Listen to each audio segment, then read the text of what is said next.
Welcome to my channel. Today we're going to talk about the problem of financial conflict. Hello Ariel, tell us about your problem.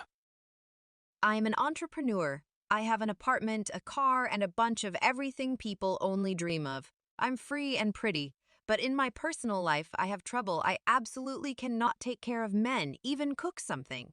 I am corrupted when a man's property or earnings are less than mine. I do not even perceive him as a man, and to cook for him. This causes me a sarcastic snort, because an hour of my consultations is more expensive than his hour of work, and why should I cook and not him? After all, I am a provider. We meet on my territory. I don't ask anything from him at all. Why should I cook anything?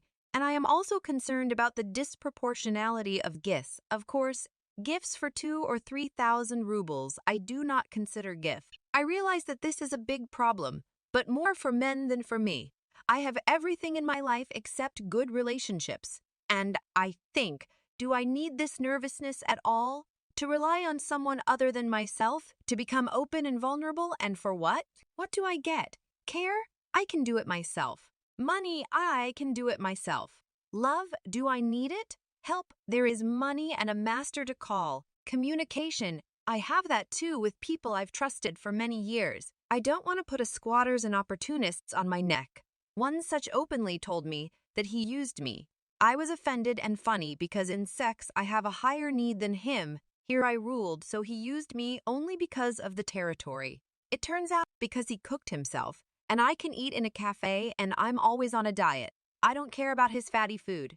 I will not go to someone else's territory to live because I am my own mistress and I have 2 dogs. How to build a personal life, and is it necessary at all? Do I have to sacrifice my way of life in order to be loved? Thank you for your letter. Often people believe that love equals sacrifice something for a relationship, but these are just beliefs. Often they are not ours at all, but imposed by someone. They've been imposed to make it easier to control us since we were children. She sacrificed herself to his art career. You can read in the biographies of famous people about their wives. In many cases, this state of affairs is welcomed, evaluated as correct. But only the one who made this choice consciously himself can say whether it was right or not. Because he wanted it that way. Do I want to take care or do I have to? Do I want to cook for this man or do I have to? It is quite possible that this is not your desire at all and imposed by a sense of duty. Well, so it is accepted. Our mothers, grandmothers, and great-grandmothers all did so. And I must. The constant sense of duty living in the background in your head causes resistance and anger. Here it is important to understand that anger is not at a particular person, but at the very unconscious beliefs that make us behave the way we do not want to. And our chosen one may well take care of himself, cook or clean up after himself. He does not expect this from us and does not understand. Why are we angry? Well, sometimes women in relationships perceive the care of a partner as a guardianship of a small child. Include mommy. Has he eaten? Did not forget his keys, put on a scarf? Meanwhile, internally a grown man himself understands whether he wants to eat or not and whether he needs a scarf today. And he already has a mom. Socrates said, relationships equals nervousness is a negative belief that gets in the way. It is often formed from traumatic experiences such as parenting or early personal experiences. No one in their right mind would agree to that, to go into a nerve-wracking relationship. Plus, being open in a relationship sounds like being vulnerable to you. There is likely fear behind it.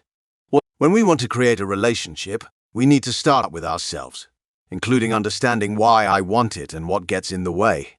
Our old wounds and shoulds, musts getting in the way. Perhaps for you, these are all habitual patterns of behavior that you once unconsciously chose. But it can be different.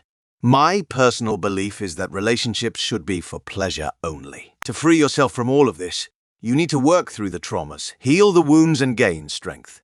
You don't have to change to please a man. You just need to realize what I really want, what skills I lack, and learn them. I know only one way to do this, through psychotherapy. I believe you will succeed. And that's the end of the video. Thank you for watching. I hope you enjoyed it. Thank you for your attention.